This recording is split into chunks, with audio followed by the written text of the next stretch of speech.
দর্শক, আগারগাঁওয়ে আবহাওয়া অফিসে আছেন সহকর্মী মানিক শিকদার। সরাসরি চলে যাচ্ছি তার কাছে। মানিক, আমরা জানি যে কাল থেকে সারা দেশে টানা বৃষ্টি হওয়ার সম্ভাবনা রয়েছে। ইতিমধ্যে কিছু জায়গায় বৃষ্টি হয়েছে, আবার বেশ কিছু জায়গায় তাপপ্রবাহ চলছে। এই মুহূর্তে আপনার কাছে আর কি তথ্য আছে আমাদেরকে জানান। ওয়ালটন ফ্রিজ কিনে অনেকের মতো আপনিও হয়ে যেতে পারেন মিলেনিয়াল।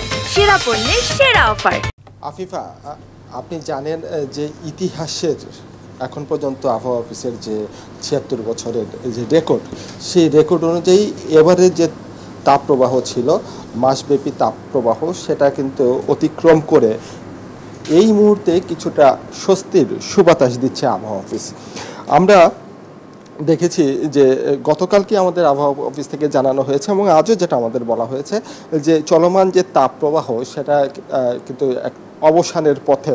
এই মুহূর্তে আমরা যদি আবহাওয়া অফিসের যে মনিটর আছে, তাপের যে পরিস্থিতি এখানে আমরা দেখতে পাচ্ছি, অর্থাৎ যে তাপপ্রবাহ সারা দেশেই প্রবাহিত হয়েছিল গত কয়েকদিন আগেও, কিন্তু এই মুহূর্তে আমরা দেখতে পাচ্ছি যে মৃদু থেকে মাঝারি ধরনের তাপপ্রবাহ শুধুমাত্র আছে দেশের উত্তর পশ্চিমাঞ্চলের কয়েকটি জেলায়, অর্থাৎ রাজশাহী, চুয়াডাঙ্গা, কুষ্টিয়ায় এই সমস্ত এলাকা ছাড়া বাদবাকি যে সারা দেশের যে পরিস্থিতি, সেটা কিন্তু ইতিমধ্যে আমরা একটা স্বচ্ছ অবস্থায় দেখতে পাচ্ছি, অর্থাৎ তাপপ্রবাহ নেই।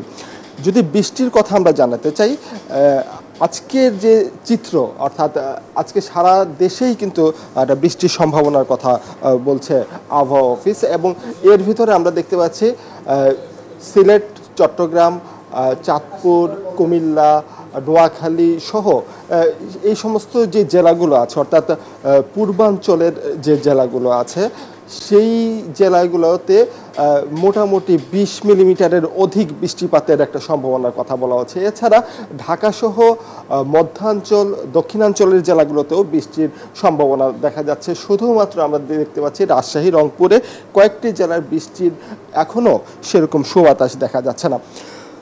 ঢাকার যদি পরিস্থিতির কথা আমরা জানাতে চাই, আজকের ঢাকার আসলে তাপমাত্রার পরিস্থিতি আপনি দেখতে পাচ্ছেন। এখানে আমরা গত কয়েকদিন আগে যে তাপপ্রবাহ দেখেছিলাম এবং ঢাকার যে তাপমাত্রার পরিস্থিতি আমরা দেখেছিলাম, আজকে যদি আমরা বলি, অর্থাৎ আজকে ৪ তারিখ, গতকালকে ৪ তারিখ এবং আজকে ৫ তারিখ, অর্থাৎ ৫ তারিখে এই মুহূর্তে আমরা যদি ঢাকার তাপমাত্রার কথা দেখি, এখানে ৩৪ ডিগ্রির কিছুটা বেশি আছে এবং ৩৬ ডিগ্রির নিচে আছে।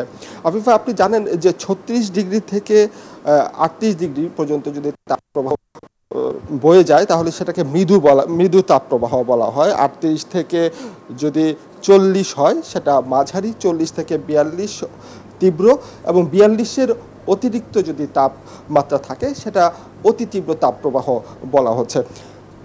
আমরা আজকে যদি অন্যান্য পরিস্থিতির কথা একটু তুলে ধরতে চাই, অর্থাৎ আজকে সারা দেশে স্কুলগুলো কিন্তু খুলে দেওয়া হয়েছে এবং আমরা পথচারী যারা আছে তাদের সাথেও কথা বলেছি। তারা যেটা বলছেন, এই কয়েকদিন যে ধরনের তাপপ্রবাহ বয়ে গেছে সেইখান থেকে কিছুটা স্বস্তি ফিরেছে। তবে আবহাওয়া অফিস যেটা বলছে, আগামী কয়েকদিন বলতে আজ এবং আগামীকাল বাতাসের আর্দ্রতা অত্যাধিক থাকবে এবং এই আর্দ্রতার কারণে গরমের অনুভূতিটা একটু বেশি হতে পারে। তো আফিফা, এই ছিল আমার কাছে এখানে থাকা সর্বশেষ তথ্য। অনেক ধন্যবাদ আপনাকে। দর্শক, রাজধানীর আগারগাঁওয়ের আবহাওয়া অফিস থেকে আমাদের সঙ্গে যুক্ত হয়েছিলেন সহকর্মী মানিক শিকদার।